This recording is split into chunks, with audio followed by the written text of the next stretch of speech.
Jaya Radha Madhava Kunjavi Adi Jaya Radha Madhava Kunjavi Adi Gopi Jana Malabha Girivara Dadi Gopi Jana Malabha Girivara Dadi Gopi Jana Malabha Girivara Dadi Gopi Jana Malabha Girivara Dadi Jasodanandana Brajajanandana Sodanandana Brajajanandana Jasodanandana Brajajanandana Sodanandana Brajajanandana Jamunatira Vanatani Vanacha Jamunatira Vanachadi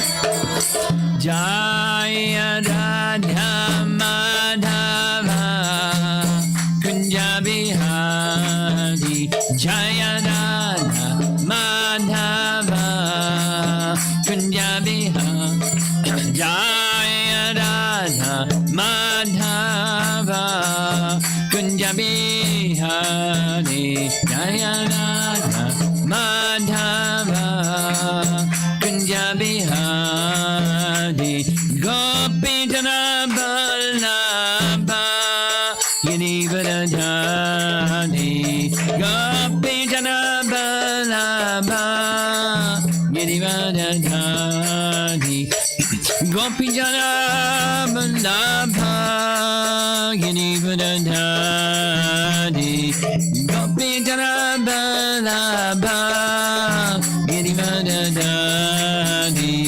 Jasodanandana Brajajanandana Sodanandana Brajajanandana Jasodanandana Brajajanandana Jamuna Tira Vanam Jadi Natira Vanacha Jamuna Tira Vanam Jadi Natira Vanacha Jaya Radha Madhava Kunjabi Adi Jaya Radha Madhava Kunjabiha Jaya Radha Madhava Kunjabi Adi Radha Madhava Kunjabiha Jayom Vishnupad Paramahamsa Parivijagacharya Astatara Sata Sri Srimad His Divine Grace Sri Bhaktivedanta Swami Srila Prabhupada Ki Gaura Premanandi.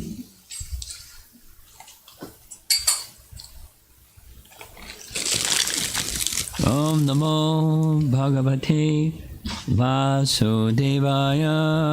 Om Namo Bhagavate Vasudevaya. Om Namo Bhagavate Vasudevaya. Om Namo Bhagavate Vasudevaya. Om Namo Bhagavate Vasudevaya. Om Namo Bhagavate Vasudevaya. Nice to be back with you all again. And in case you didn't know, we're reading from Canto 10, Chapter 14. Very wonderful chapter. Prayers by Lord Brahma. In this chapter, there's some very celebrated verses, often quoted verses. Largely that was in the first 30 verses that set the beginning of his prayers. Brahma is describing the process of bhakti and Sambandha Gyan. Sambandha Gyan means knowledge of the relationship of all things with Krishna. And he covers all things is a lot of things. He covers big territory. And then, starting with verse 31, we're now on verse 34.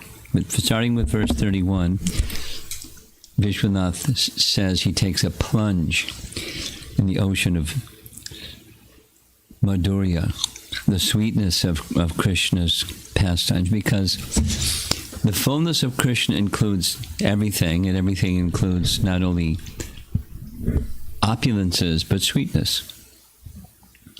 In Vaikuntha, predominating is opulence.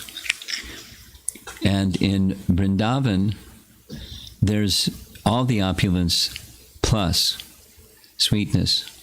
And there's degrees of sweetness, and so he's appreciating he who is the source of all the Vedas and knows everything that the Vedas know.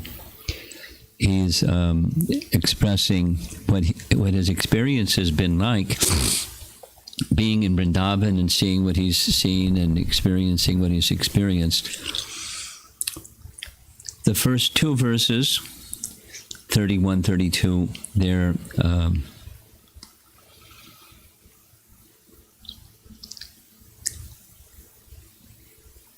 he's just expressing his amazement at the good fortune, first of the mothers and the cows, who for 1 month experienced giving their milk directly to Krishna, because Krishna took the form of all the cowherd boys and all the calves, because the mothers and the cows desired to have Krishna as their son or as their calf, so he fulfilled their desire.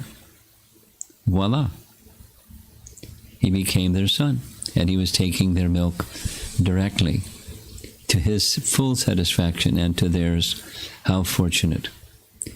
And then he describes, text 32, the fortune of Nanda and the cowherd men, and then expanded to all the residents of Vrindavan, because they have this relationship with Krishna of Maitri in a very broad and generic sense, a friendly, intimate, friendly relationship with Krishna. So much, though, that there's a very strong degree of spiritual sense of possessiveness, that Krishna is everything to me. And Krishna feels like that towards them, because they feel like that towards him. So they're the great fortune of all the residents of Vrindavan. That's 32. 33, we're on 34. 33, we spent a lot of time discussing from the good fortune of the residents of Vrindavan, who with their senses they're directly experiencing the Transcendental Lord, which is different than simply meditation or knowledge, the mind and the intelligence.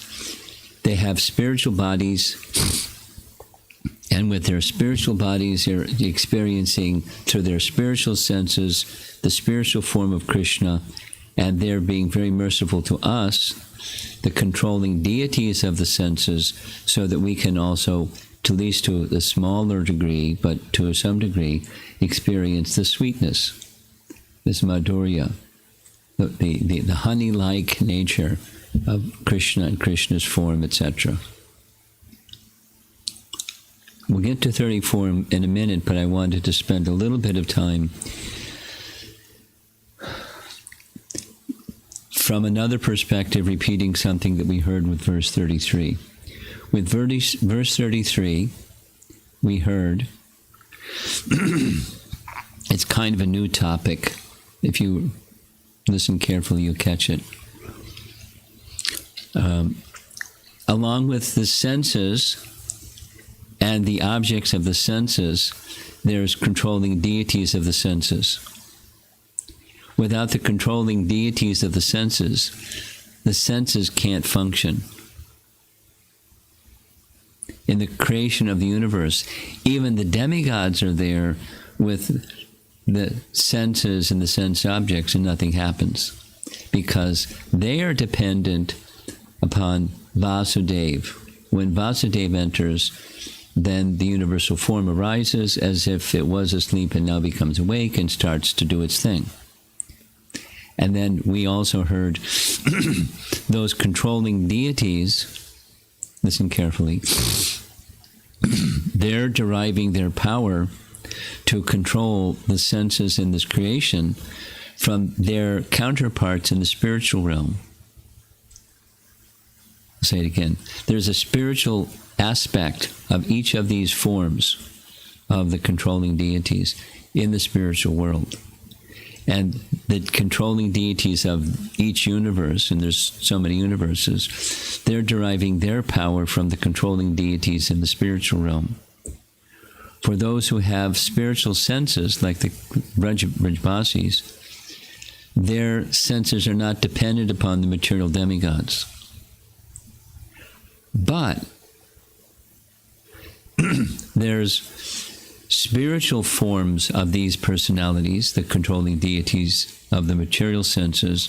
There's their spiritual counterpart in the spiritual realm. It's maybe not too much of a surprise. We just don't hear so much about it. Basically, it's whatever so below, as above, so below. You know that one, right? Whatever is here, there's a spiritual reality. This is a reflection of the spiritual reality. So controlling deities have their spiritual reality. And they're dependent. The demigods are not independent, they're dependent. And they're dependent upon the controllers from whom they derive their power to control. Say it negatively. If their power to control is withdrawn, they can't control. Just like us, our senses, our power of locomotion or power of hearing or seeing or smelling, just like one of the things with COVID, your power of smelling goes. Right? The controlling deities are spanking you. So anyway, there's a way, there's the material way, and then there's the higher way, and then there's the higher way, and then there's the highest way. Krishna's the source of everything.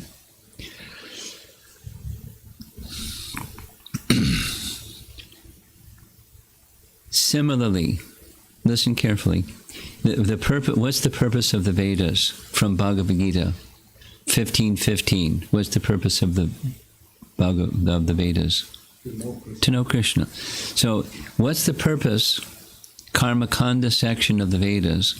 What's the purpose of the Karmakanda section of Vedas? One way to say is it's elevating one's activity to bring it closer to a position of transcendence, closer to goodness, closer to transcendence, to know Krishna.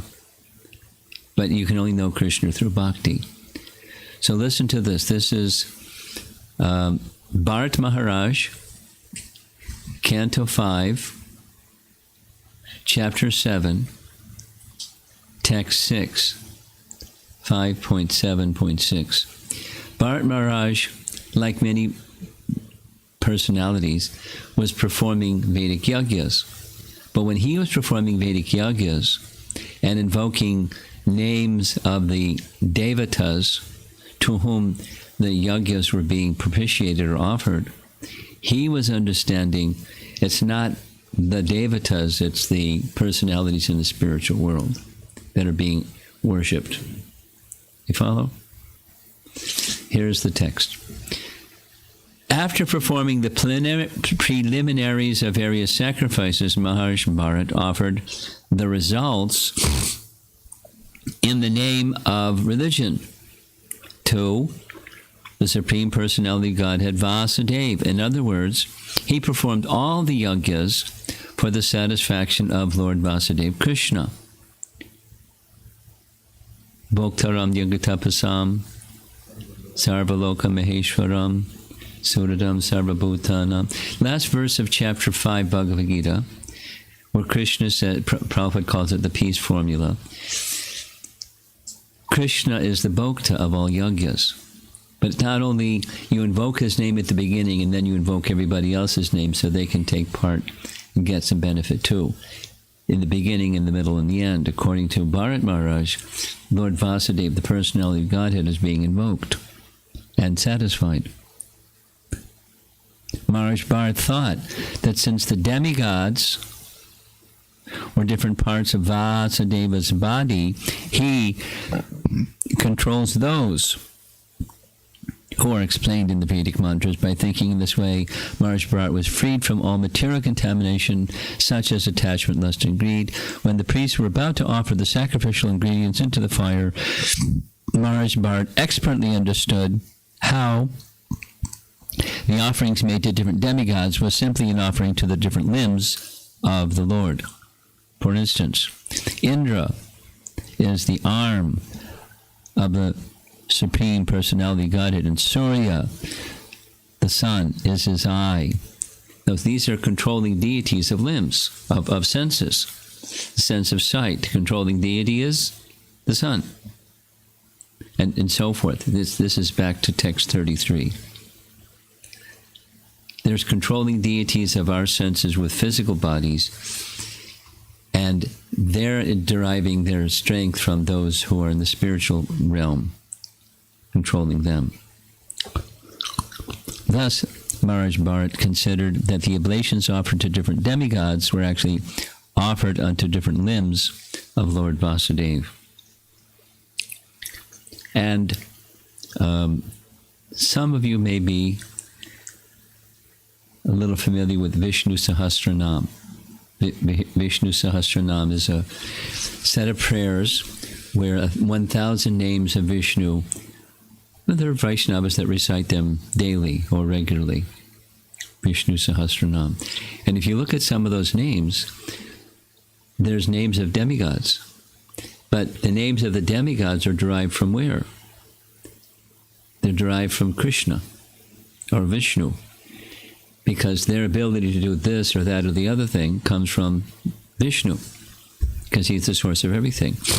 He's the source of whatever they do. So in Vishnu Sahasranam, when speaking those names, like Shiva is one of the 1,000 names. But it's not referring to Lord Shiva, or Lord Shiva is manifesting a portion of the totality of the personality of Godhead. And so forth. In this way, the purpose of the Vedas is to know Krishna. So those that don't have that understanding, don't have that consciousness, or don't even have the desire, these other things are there, karma kanda and jnana kanda, for persons who don't want the fullness of the absolute truth. But indirectly they're getting it, and those that directly can understand it, like verse 33, Brahma gets it. He's one of the controlling deities of in his case, it's the intelligence. So there's 5 and 5. 5 knowledge-acquiring senses, 5 working senses. 5 and 5 is 10. Then mind, intelligence, and false ego makes another 3. That makes 13. In this description, 2 are discounted. The 2 are the organ of evacuation and the genitals. Because they're vulgar, they're not included in the 13 reduces to 11. So those 11 experience Krishna directly by the mercy of the Vrijvasis who are not controlled by the controlling demigods, but they're controlled by Vasudeva and his spiritual realm expansions. And I did a little research. In Krishna Sandarbha, Sandarbhas? Yes? Yes? No? No. The Srimad Bhagavatam, yes? Yes. Srimad Bhagavatam has, one of the commentaries of Srimad Bhagavatam was written by Jiva Goswami, and it's in 6 parts. Each one of those are Sandarbhas, and one of the Sandarbhas is Krishna Sandarbha, and it's explaining the uniqueness of the form of Bhagavan, because the previous Sandarbha is Bhagavat, but amongst all those who are Bhagavan, Krishna is the supreme superlative, so it's Krishna Sandarbha. In Krishna Sandarbha, text 88 and 89, Jiva Goswami writes, the spiritual demigods who protect the Goloka planet are described in the Rig Veda. 10:90:16. Quote, many eternally perfect and glorious demigods protect the spiritual world. So there are demigods that are protectors of the material, and there are spiritual demigods that are protectors of the spiritual realm. And then text 89. This is a quote from Padma Purana. These protectors of the Goloka planet are also described in the following verse from the Maha Vaikuntha Varnana in the Uttarakhand of Padma Purana. Many eternally perfect, glorious, and handsome demigods serve that spiritual planet, Padma Purana. So in our discussion on verse 33, in addition to the 11 devatas, I'm forgetting which of the senses it's controlled. Which sense is controlled by the Digpals? The Digpals are devatas who are protectors of the 10 directions. Pala means protect. Palana Shakti is the potency that Prithu Maharaj was empowered by the Supreme Lord to rule. We're okay? Are we okay? Okay. Okay. That's it? Okay. One of the categories of incarnations, there's 6. One of them is empowered incarnations, or Shakti Vesha Avatar. So Prithu is one of them. Prithu is carrying the fullness, or invested with the fullness of the Lord's ruling potency, or Palana Shakti. So the Digpalas, they protect this created realm, and they protect the spiritual realm. It's described in Brahma Samhita. There's 10 Digpals. They have tridents to keep unqualified people from entering. And you can read it, text 7 from Brahma Samhita, and it describes them. So they're in the spiritual world, and they're one of the sets of controlling deities that control the senses. But they're in the spiritual world too. As above, so below. This is just adding to the concept. Was a little bit new to me. I wasn't accustomed to hearing that. Prabhupada didn't speak so much about it, but it's unpacking what Brahma's prayer number 33, text 33.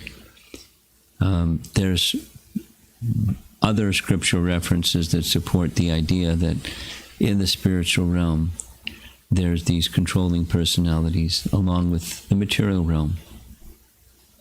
Okay, And then 34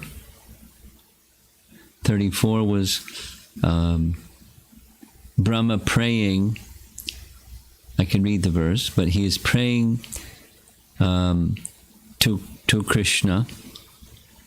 These residents of Vrindavan are so exalted, I don't feel qualified to request that I may become also a cowherd person. That would be too bold. But what I would like to do is take birth somewhere in Vrindavan. And if not in Vrindavan, just outside Vrindavan, so some of the dust from the feet of those residents of Vrindavan can touch my head, because it's by getting their favor that I can become one like them. It's really nice. It's, we don't go directly to Krishna and say, I want this rasa, please. That's not how one gets the favor of one who has such love for Krishna in a particular rasa, in a particular mood of love. That's how it happens. So Brahma is praying in that way. Let me get some of the dust from the feet of some of these residents of Vrindavan. And in one sense, it's like super humility, because who is Brahma? He's the smartest person in the universe. Not just like, the best in his graduating class in school or something. He's the smartest person in the universe since forever. And he is the controller of the universe, or he's the creator and oversees the universe that he creates. When the demigods have a problem, they go to him. He's number one guy, personality. And he is wanting dust from the feet of these residents of Vrindavan, so that he can become qualified like they're qualified. By their mercy, he can become like them. That's 34. Now is 35. It's really nice. Really nice. With really very elevated verses, prayers. Text 35 translation. My mind becomes bewildered just trying to think of what reward other than you could be found anywhere. You are the embodiment of all benedictions which you bestow upon these residents of the cowherd community of Vrindavan. You have already arranged to give yourself to Putana and her family members in exchange for her disguising herself as a devotee. So what is left for you to give these devotees of Vrindavan, with whose homes, wealth, friends, dear relations, bodies, children, and very lives and hearts are all dedicated only to you?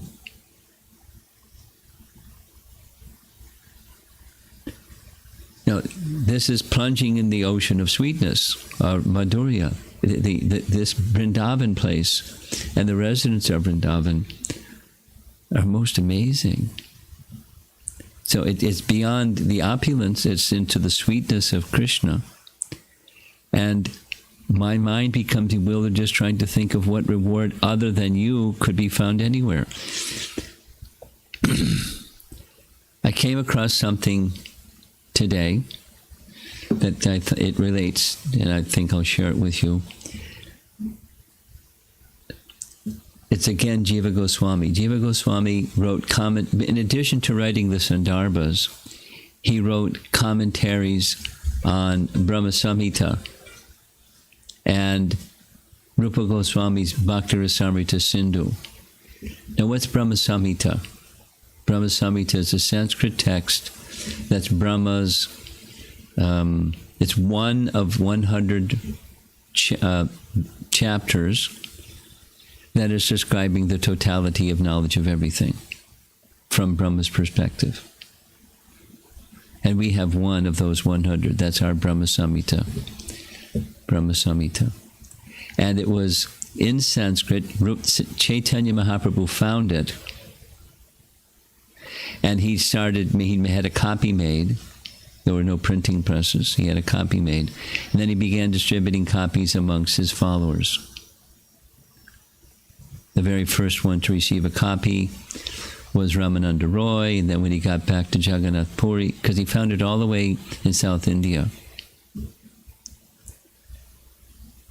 A very, very, very far away temple in South India, Adi Keshava temple, way south. When he got back to Puri, so the devotees came to understand Lord Chaitanya accepts this is authorized. It's Srimad Bhagavatam in a nutshell. The topics are very compressed and sutra-like, but everything is there. So, Jiva Goswami made a commentary on Brahma Sutra. Brahma Samhita. And in the beginning of that commentary, he writes the same thing that he wrote at the beginning of the commentary of Rupa Goswami's Bhakti Rasamrita Sindhu. That's an invocation verse. And I'm going to say that invocation verse. Sanatana Samoyasya Jayan Shriman Sanatanaha Shri Bhalabho Nuja So Sao Shiropo Jiva Sadgatihi. This is the translation. This is its invocation. He, whose elder brother named Sanatana, is equivalent to Sanatana. He whose younger brother is named Sri Ballabha, because there were three brothers, Sanatana Goswami, Rupa Goswami, and Sri Ballabha, who was also known as Anupam. So Sanatana, he whose younger brother is named Sri Ballabha, that Rupa Goswami is the auspicious shelter of Jiva. So Sanatana was his elder brother, Anupam or Sri Ballabha was his younger brother. It's a prayer to Rupa Goswami. He's a Rupanuga, Jiva Goswami. That Rupa Goswami is the auspicious shelter of Jiva himself, or all Jivas. So that's his invocation verse. So question. The first line says, he whose elder brother named Sri Sanatana is equivalent to Sanatana. So how to understand what that means? So here's two explanations. There's three. One explanation, Sanatana means the Supreme Lord. Just like in Vishnu Sahasranam. Shiva means the Supreme Lord. Sanatana means the Supreme Lord. There's another explanation that some who have translated that verse of Jiva Goswami in the invocation verse, Sanatana refers to one of the four Kumaras. And to support that translation or the meaning, there's a verse in Gora Gonadesh Dipika. Gora Gonadesh Dipika is a who's who. So written by Kavi Karnapur, and those who are in Gora Lila, who are they in Krishna Lila?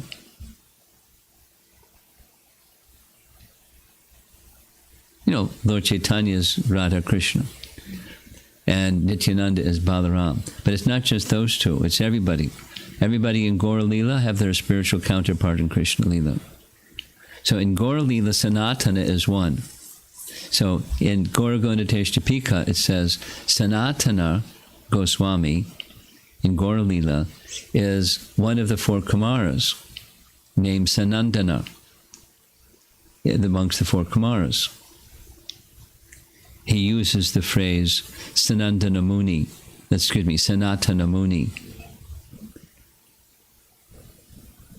Sanatana Goswami is Sanatana. So that's one rendering of this invocation verse. But then, I hope you appreciate the poetry.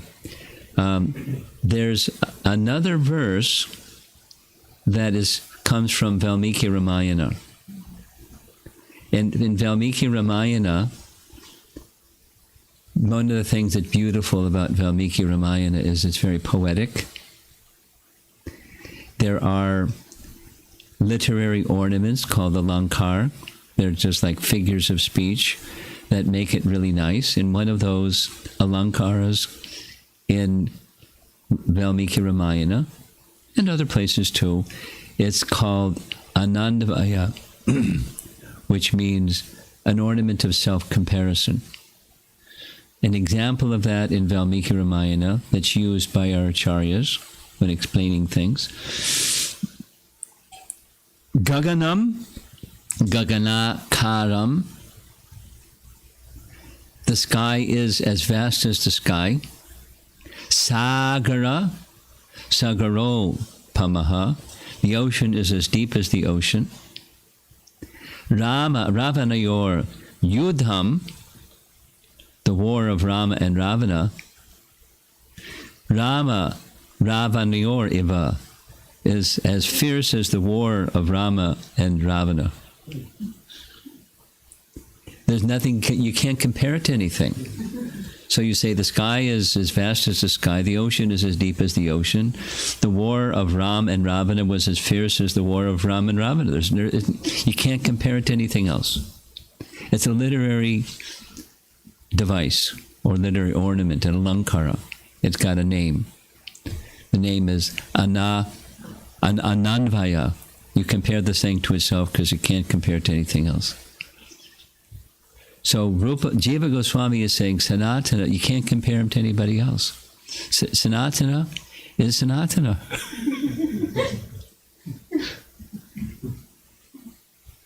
And the younger brother, he's Sri Vallabha. Or that's, and then Rupa, because Rupa is the one he's honoring, is the shelter of Jiva. So it's glorification of Rupa Goswami. Because when Jiva Goswami went to Vrindavan, he was very young, and he was placed in the care of Rupa Goswami, who gave him Diksha and gave him Shiksha. He trained him thoroughly in the teachings of Lord Chaitanya with everything. The Bhagavatam and Rasa, Bhakti Rasamrita. He taught him everything. Gaudiya teachings thoroughly, and he was the sponge. He received it all, so he has the highest regard. So Rupa is the shelter of Jiva. Sanatana is Sanatana, and Sri Vallabha, the younger brother of Sri Vallabha, and I offer my respects to them.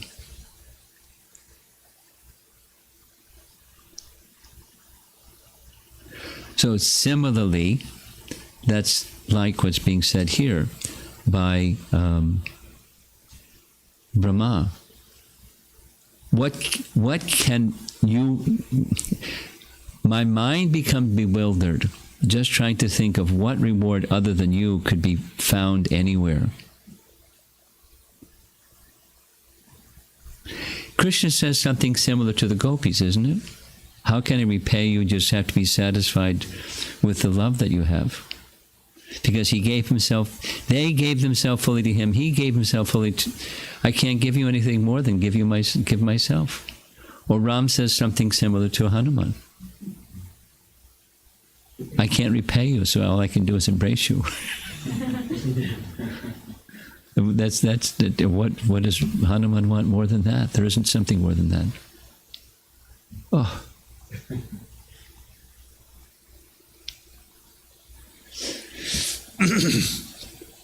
And that's what Brahma is saying to Krishna. Look, to Putana, what did you reward Putana? She dressed herself like a devotee, in disguise. And then, because of her, you also delivered her family members. She had two brothers, Agha and Baka. He delivered them too. Because Putana dressed like a devotee.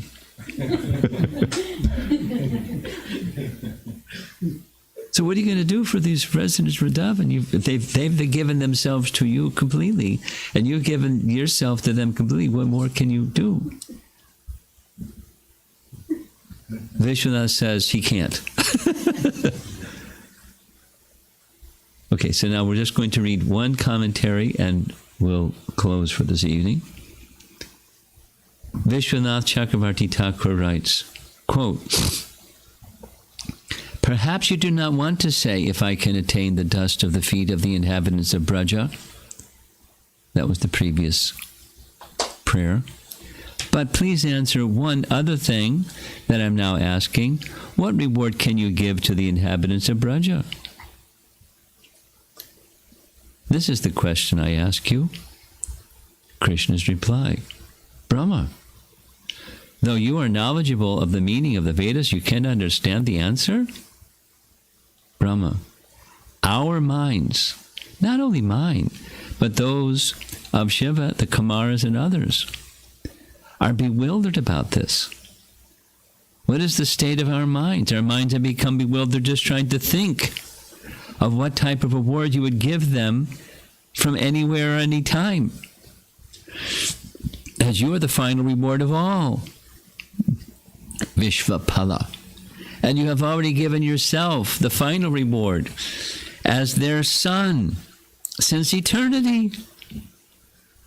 But if there is some other thing you have worthy of giving, you should give it to them. But there is nothing else you could give them, since you have given yourself already. Thus our minds are bewildered." Krishna, "Oh, Brahma, you are really ignorant of the truth.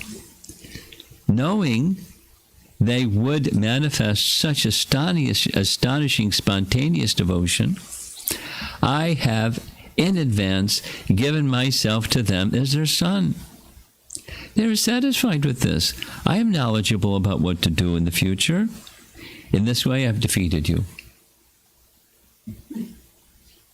Brahma, "Oh, Krishna, if you talk like this is how I will answer. You are certainly doing what is proper. But though Putana was sinful, just by imitating a devotee, she and all her family attained you personally. But the inhabitants of Braja, who gave up all attachments, such as house, wealth, friends, objects, body, mind, for you out of great affection, also attained you.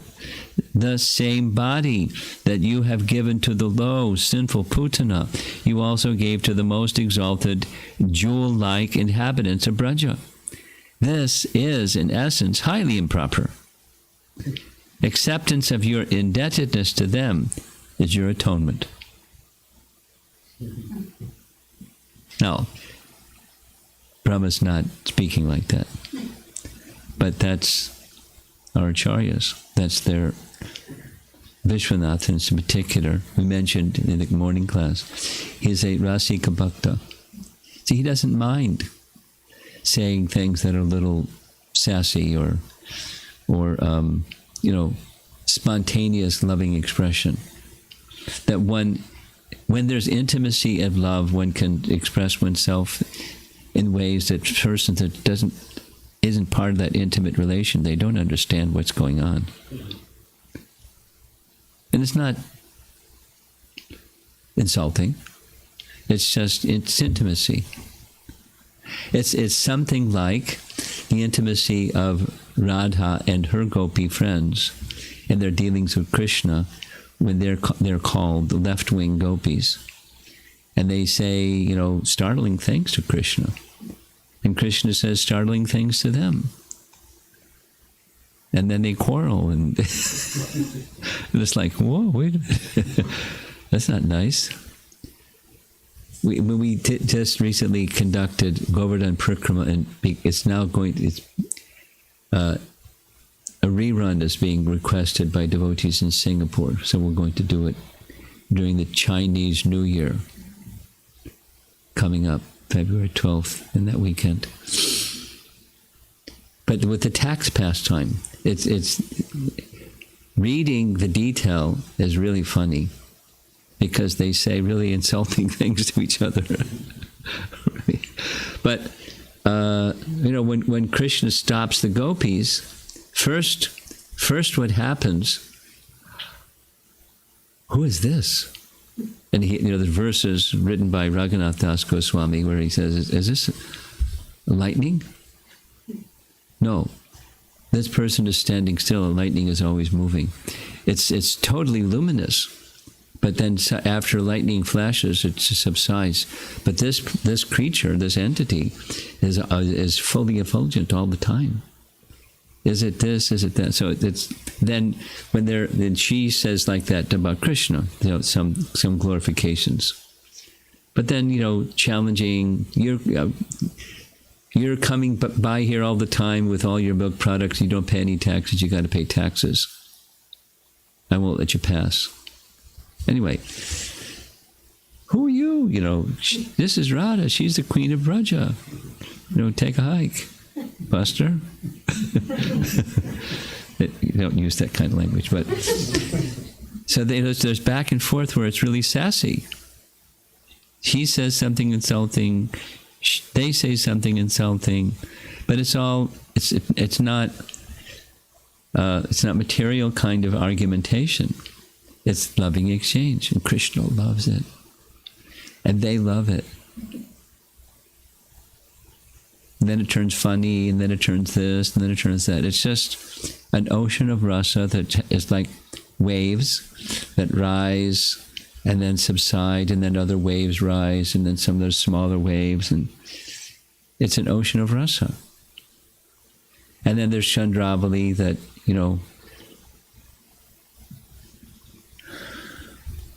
the spiritual world is, it's a place it's an ocean of rasa. That's Rupa Goswami's realization and teaching. The spiritual world is an ocean of rasa, and rasa has, oceans have waves, and rasa has waves. And this wave, that wave. So, Brahma isn't speaking like Vishwanath is saying he's speaking, but he's speaking in a rasika way.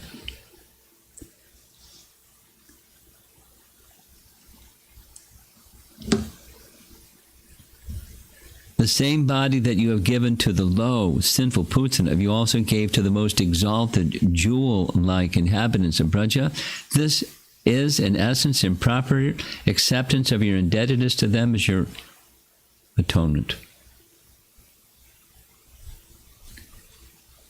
Wow. He's left wing.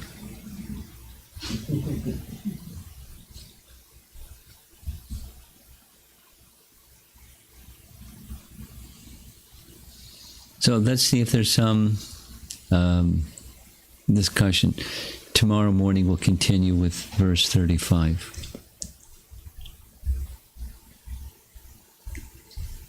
It's a little different than those first 30 verses. The first 30 verses were so much philosophy.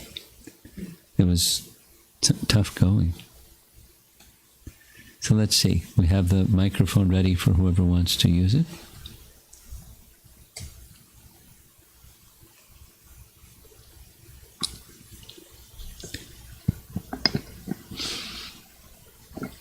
Hare Krishna Maharaj. Hare Krishna.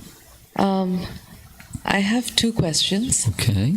So the first one was about the demigods that you were talking about, which rule the material senses. Okay. And you mentioned that as above, so below. So What? you mentioned as above, so below. Ah, yes.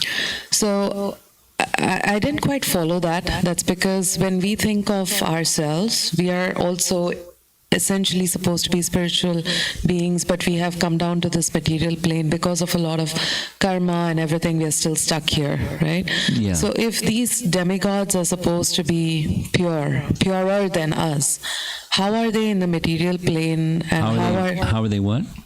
how are they in this material plane along with us, and how they're are just they more elevated. But if they're elevated, why are they on earth? Because I thought earth was a place for people. They're not on earth. They're overseeing those on earth. They're empowering those on earth. So who is that spiritual connection that they have in the spiritual realm? Okay, then? let's do the so above, so below. You know, the chapter of Bhagavad Gita that begins, the tree with the branches down and the roots up, Right. means it's a reflection of the spiritual realm. And the connection, the roots, go up to the spiritual realm. And the branches go down. That's the reflection when you go to the, you know that example, the bank of a lake or a pond. In the reflection, it's upside down. Right. So, and the extension of that is what exists here, or in the created realm, is just a reflection of the spiritual realm. That's the as above, so below. That's what that phrase means. So the above is everything that's here has its counterpart in the spiritual realm. This is a reflection of that. So there are demigods here. They're not on the Earth planet, other than when they used to come and visit. In Sadhuputa's language, they're quarantined during Kali Yuga. That was before there was this epidemic, by the way. But you know, they just don't come because it's Kali Yuga. But prior to Kali Yuga, they would come. They wouldn't live here, Right. but they could travel. However, they have their vimanas, and they would sometimes come and receive offerings and do different things, and give benedictions, and so they don't live here. They're in a higher realm, in the vertical dimension of the universe. It's Swarga. Right. That's where they live. But they can go up. They can go up. They can go to Brahmaloka. the place where Vishnu resides. It's Sweta Dweep. They can come down. They can stay. They're mobile. So what their function in the universe is, maintaining the universe. And one of the maintenances of the universe, one of them, is controlling the senses of all living entities, not just humans, all embodied living entities. And they derive their power to do that from the source of everything, from above. Now, is that clear, or is that still a question? No, I got it. I think I was understanding it the wrong way, so that Okay. makes it clear. Thank you. Okay. The second question I had was in verse 1034, you mentioned that Brahma says that he wants to actually take the dust of the Rajavasi so that he can experience that same devotion to Krishna. Yeah. Can you elaborate on that a little bit more? Because Yeah. It's a nice topic. He's specifically speaking of dust, but leave the dust part out and just say, getting the mercy of. Those who are elevated above us, we should look to those who are elevated above us and appeal to their mercy. And their nature is merciful, but if we appeal for their mercy, that means our hearts are open for the mercy they're more than willing to extend. He's speaking specifically now of Braja itself, and Braja has dust. And he wants the dust of the feet of the residents of Vrindavan. And to get it, he could ask them, can I have some dust from your feet? But, they'd be embarrassed. He's Brahma. What are you asking? So let me just get the dust, the mercy, from those who are receiving the mercy of Krishna, like nobody else is receiving the mercy of Krishna. Let me get their mercy, the dust from their feet, just in my next birth. Before I was seeking liberation, specifically, before I was seeking liberation, I've got knowledge, like mucho. And I've in charge of the universe. I created it. I have to rebuild half of it every morning. And I know the universe inside and out. Knowledge, creative potency. I want liberation. I'm just leaving all of that behind because look at this. This is way above all that. It's a teaching for Vaishnavas. Don't aspire for knowledge. Don't aspire for power. Don't aspire for liberation. Then what's left? Aspire for something. The mercy of these exalted personalities who have such love for Krishna. I want that. That's a transcendental aspiration. The others are not as transcendental.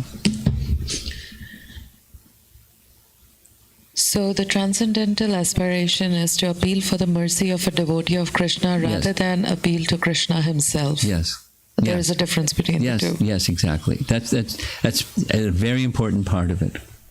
But another very important part of it is what's really worthy of aspiration? Mm-hmm. Knowledge? No. Power? Liberation? Those are things that people really want, Yeah. Like Dhruva, he wanted power, he wanted a kingdom. So, anyway. His mother, because we just did this, Dhruva's mother said, Lord Brahma, he got all of what he got by unalloyed worship of Vishnu. So follow him. That's your great-grandfather and your grandfather. He's, Swayambhuva Manu. He sacrifices pleasing the Lord. He got his position and liberation by pleasing the personality. So follow that path. You want a kingdom? You get more than a kingdom. Follow that path. So that's the Dhruva way of Maharaj pastime saying. And here's the Brahma's prayers saying. Bhagavatam is teaching us what's really, really of the worthy goal. Now, the other part is to reach that worthy goal, you need the mercy of those who have reached that goal. You can't just bypass them. You won't get there that way. So when we say, for me, if it's a practical application and to say that if I have to appeal, does that mean actually following a Guru Parampara? Yes. And going with the initiation process? That would be the definition of appealing to a devoted people. Yes, and it's embedded in the topics of the Bhagavatam. 10.14.3. It says it in a nutshell. Dedication of oneself to these topics. Stay in your position. Practical application. Sta nes to tuck. Stay in your position. Whatever that is. You and each of us. Whatever that is. We have our nature. We have our duties. And we have our responsibilities. And you just keep those. And simultaneously dedicate yourself to these topics. By dedication to these topics, which is what we're doing right now, it's elevating. I don't change what I'm doing. I change the consciousness behind what I'm doing that says, I need the mercy of these elevated souls. That's my aspiration. And it takes a while for that to get nurtured, like a seed that sprouts. But when it sprouts, that becomes the center of your life. Right. While you're living your life in a responsible manner. Right. Motherly duties and household duties and occupational duties and all your duties. That's the frame, and then inside is the bhakti. And the bhakti that you cultivate is what you said, Guru Parampara. But these topics are the essence. For our Guru Parampara, the Srimad Bhagavatam is it. That's our principal source of awakening of spiritual consciousness through Srimad Bhagavatam. Shruti, Praman. It tells us turn left or right. How to conduct our affairs. Right. With this right spirit, or the right mood of love, and then the do's and the don't, the cultural nuances. Right. It's all there. So There was another, when you were giving the example of the gopis too, right? There were left-wing gopis and right-wing gopis and their interaction. And also when you mentioned about Vishwanath Chakravarti Thakur. About the which? About Vishwanath Chakravarti Thakur, I think, did I get that right? Vishwanath Chakravarti. Chakravarti Thakur, the language with which he gave that explanation, those are their personal rasas, or the rasa that has developed from their bhakti. Yes, my exactly. struggle and my maybe it's a immature question, honestly. When we are on this path, how do we identify what that rasa is? It'll come in due course of time. Here's a bag of marigold seeds. Now, is this one yellow or orange? I don't know. Let it grow, and you'll find out is it yellow or orange.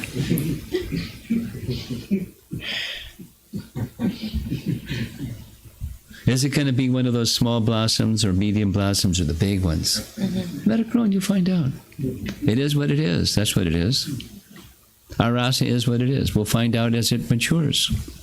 So the reason for this question is not to put Vibhu Prabhuji in a spot, but one of the questions or discussion topics during our group discussion was, how is it that we can serve Krishna better and not just take it, right?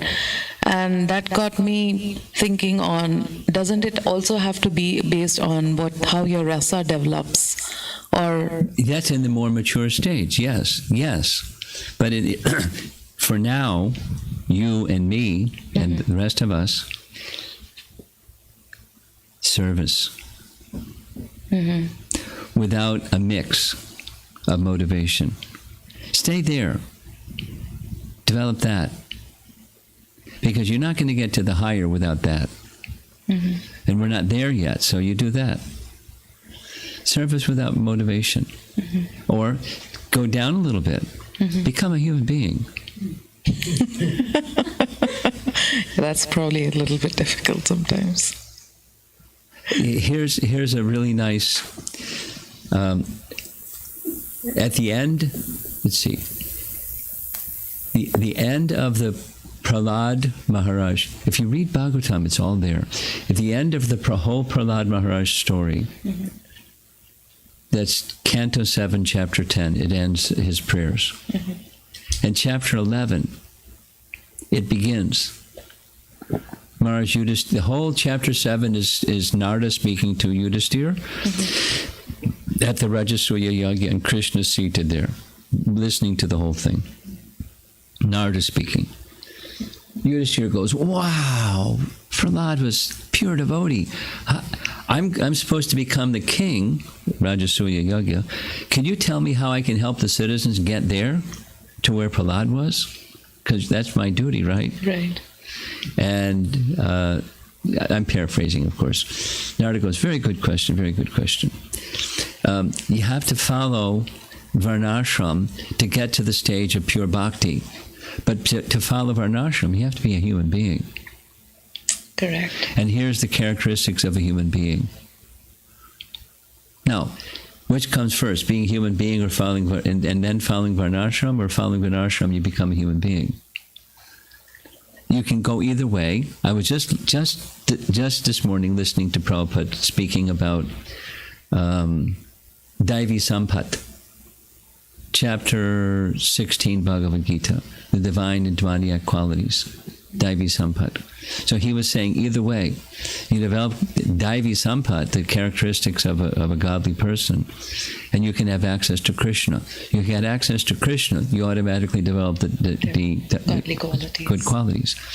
So in addition to what's my rasa, how do I engage in my, be a civilized human being. Control anger, lust and greed, and egoism. It's all about me. That's the Dhruva story. It's all about me. And even he was so exalted, he lost it again with his brother when his brother was killed. It was all about Dhruva, his taking revenge for his brother being killed. He lost his bearings. And, it's a sound vibration brought him back to his right position. But because he was a human being, he was civilized. And, so we need to be deeply rooted in the sound vibration that elevates consciousness. For us, Bhagavad Gita, Srimad Bhagavatam, go there, do that, develop those nice qualities that are described in chapter 16 or elsewhere, the qualities of chapter 18. But we're not just quality driven, we're Krishna Bhakti driven. And we want to please Krishna, so that's why we want these qualities. We want to represent Guru and Krishna properly. We want to represent the Vaishnava to the world properly. And when there is such a person, that person is powerful. Doesn't matter what body they're in. Doesn't matter what language they've come from, what culture they've come from. Such a person is very powerful. Such a person is very powerful. They can transform the lives of others they come in contact with. They want to do that. They do that. They're agents for elevation of the world, whoever they come in contact with. Yeah. So, worry about rasa in the mature stage. It'll come. It will come. And that's part of sadhana, is to know it will come, is having that faith. It will come. Let me just live my life properly and awaken for Krishna consciousness. That's where your attention should stay there. The rasa will unfold in time. Excellent. Thanks, Maharaj. Okay. Anyone else in the room would like to discuss something? 'Cause otherwise we'll go. There we have. Okay.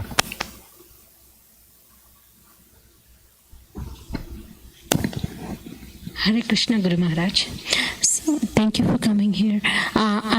I was just appreciating the commentaries. I always like the commentaries that you read from Jiva Goswami and Vishwanath Chakravarti Thakura. If I want to read it myself, I may not do it, but all these classes are very enriching and you're wonderful. Especially Vishwanath Chakravarti Thakura, I like that question-answer format where, he's like asking questions for us, seems like it, and for our understanding. And it's so beautiful and wonderful. And that is what is, sometimes it is like when you read the scriptures, sometimes you just skim through, or you don't deeply understand things, and these acharyas are having layers and layers and layers of unraveling each and every point. So that's so beautiful. So if I were to ask questions, how do I ask questions, and what type of questions should I ask when I study? Because I don't want to be like, Brahma is very great and he has so much knowledge, but he's the humble person. So he's saying, I don't want knowledge. I don't want to be, this morning he said, I think, I don't want to be a Brahmana. I don't want to be, I just need the dust. Yeah. So, and how do I ask questions the right way? Well, two things. Read Prabhupada's books regularly, and read with the inquisitive spirit, Brahma Jigyasa, that is, I want to know. And don't jump, just continue in that receptive, I want to know mood, and you'll get filled up. Because Prabhupada was specifically empowered, and is still doing. His Bhaktivedanta purports are delivering people that have never met him, but just by reading his books, their lives are being transformed. So there's a statement in scripture, and I haven't learned the Sanskrit, but there's 5 personalities where you get the greatest benefit from those 5 personalities corresponding to faith. One of them is a doctor, but it's true. Faith in the doctor helps the effectiveness of the treatment the doctor prescribes. And the teachers, faith in the teacher, you'll learn more if there's faith in the teacher than if you don't have faith in the same teacher. It enhances the shraddha. It enhances realization. So my first part of the two-part response to your question is read regularly with an inquisitive spirit, with faith that Prabhupada is a uniquely empowered personality. I really don't need to go elsewhere. Now I'm going elsewhere, and I've mentioned this is now 20 times. A little concern about reading other things other than just Prabhupada's writings. But I think it's good. One of the reasons I continue doing this is I think it's good that you get some exposure through one who has not grasp of Prabhupada's writings and implicit faith in Prabhupada's writings. And then you can receive those other teachings. But when you're in a way that you don't get bewildered or distracted or, attention goes away from Prabhupada because So that's your specific question. Second part is how do I go about reading and asking the right questions while reading? From doing number one, the second one will come. That is to say, your inquisitive spirit will be struck by this and that and the other thing. The inquisitive spirit will result in questions when you hear this and you hear that, just like Arjuna does in Bhagavad Gita. Over here you said this, and over there you're saying that. So could you please explain? Now, to him it sounds like a contradiction, but it's not. It's an apparent contradiction. He doesn't say you just contradicted yourself, Krishna. He's taking the position. It appears to be contradictory. Could you help me understand why it's not? So your understanding can deepen by inquisitive spirit. So you ask for clarification. And it's not, if you don't have somebody right there to seek clarification, you continue reading, and many times, oh, there it is. If you stay with, if it's not just a fleeting, information-oriented kind of inquisitiveness, but it's a deeper, I want to know Krishna inquisitiveness, then you'll get the answer. And those things that you're not right away getting the answer to, or patiently getting the answer to, you ask. You have your teachers, and to the best of their capacity, they'll present. Okay, let's go to online, so our online people don't feel neglected. No questions. No questions. Okay. Anything else in the room? Yes? I'm very surprised. Hare Krishna Maharaj. Just one, the last piece, it was somewhat clear, but still, the extreme indebtedness of atonement. What's that? The indebtedness to atonement, you said. Indebtedness to atonement? No, extreme indebtedness to atonement. Was that the last? Extreme indebtedness to atonement. Was that the last portion, Maharaj, that you? No, I don't recall that at all. Okay. Extreme So maybe indebtedness to atonement. Okay. There was something regarding the atonement. Last line you read, Krishna Chaturthika's commentary. Oh, okay. Right. So that wasn't. Krishna. You've made a mistake. You've transgressed normal dealings. Normal dealings is you give yourself to the best, and you've given yourself to Putana. Now look at these people. They've given you everything. You got to atone for that. The atonement is you dedicate yourself to them. No, No, he's dedicated to them because they're dedicated to him. It's just a left-wing gopi waves. Very nice. Yeah. Yeah. That's, yeah, okay. Thank you, Maharaj. Thank you.